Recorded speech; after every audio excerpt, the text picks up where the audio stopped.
Hoje eu vou te contar uma história real. Uma daquelas que parecem lenda, mas que a própria terra escreveu com fogo e cinzas. A história de como um prefeito matou toda uma cidade. Não com violência, não com guerra, mas com palavras, negação e política. Em 1902, no coração do Caribe, existia uma cidade chamada Saint-Pierre, na ilha da Martinica. Então uma próspera colônia francesa. Era um lugar encantador, moderno, vibrante. Os europeus a chamavam de a Paris das Antilhas, mas acima dela, dominando o horizonte como um gigante adormecido, estava o Monte Pelé, um vulcão imponente, envolto em névoa e silêncio. Durante décadas ele dormiu, até o dia em que decidiu acordar. E quando acordou, destruiu tudo o que o homem construiu em séculos. No início do século XX, a Martinica era uma das joias do Império Francês. Saint-Pierre era o centro econômico e cultural da ilha. Ruas de paralelepípedo, bondes elétricos, igrejas monumentais, escolas de elite, teatros e cafés lotados. A elite colonial francesa vivia ali como se estivesse em Paris. As mulheres usavam vestidos importados da França. Os homens liam jornais de Paris nas sacadas. E o comércio florescia graças às plantações de açúcar e rum, exportadas para toda a Europa. Mas, ao norte da ilha, o Monte Pelé permanecia vigilante. Com mais de 1.300 metros de altura, o vulcão parecia tranquilo. O último registro de atividade perigosa datava de 1851, e as pequenas fumarolas que às vezes escapavam eram vistas como simples curiosidades da natureza. Poucos lembravam que, por baixo daquele solo fértil, havia uma das forças mais destrutivas do planeta. No começo de abril de 1902, as montanhas começaram a mudar. Pequenos tremores, colunas de fumaça e uma chuva fina de cinzas começaram a cair sobre as plantações. O ar ganhou um cheiro de enxofre. Os animais se tornaram inquietos, fugindo das encostas. O rio Blanche, que descia do Monte Pelé até o mar, começou a borbulhar e a mudar de cor.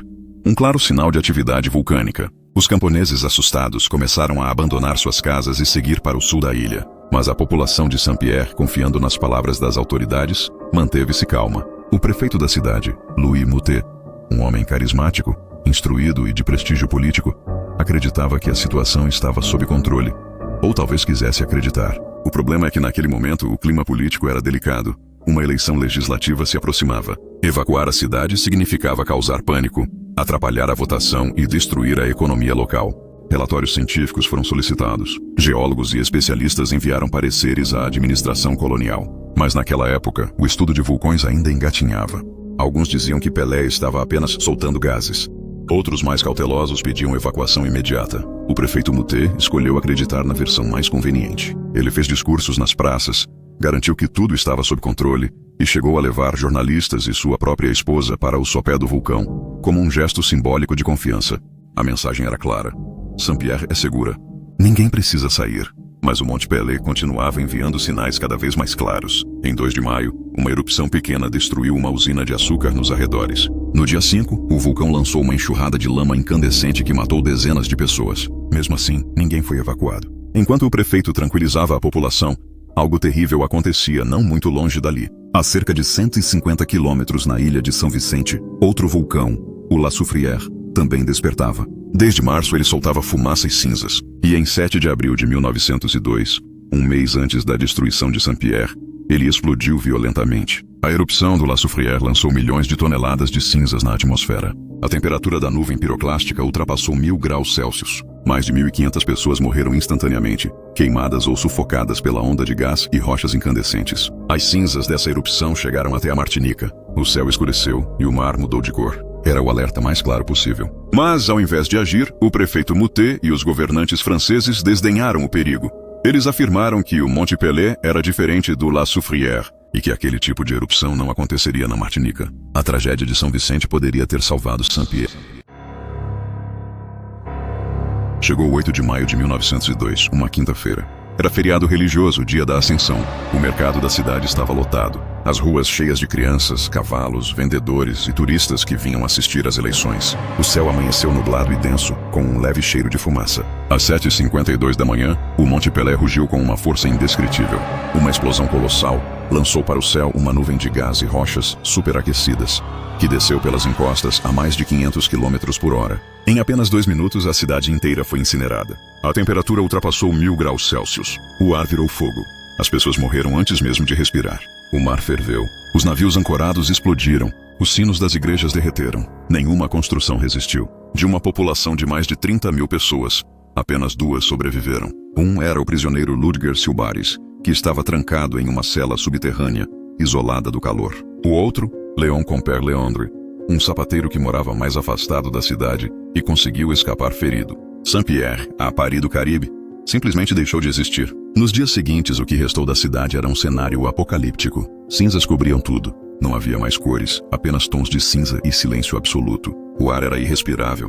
Corpos carbonizados estavam espalhados pelas ruas. Os prédios viraram carcaças de pedra. O porto, antes repleto de vida, era agora um cemitério de navios queimados. O prefeito, sua esposa e todos os líderes políticos estavam mortos. O centro administrativo da Martinica desapareceu junto com eles. As equipes de resgate que chegaram dias depois ficaram horrorizadas.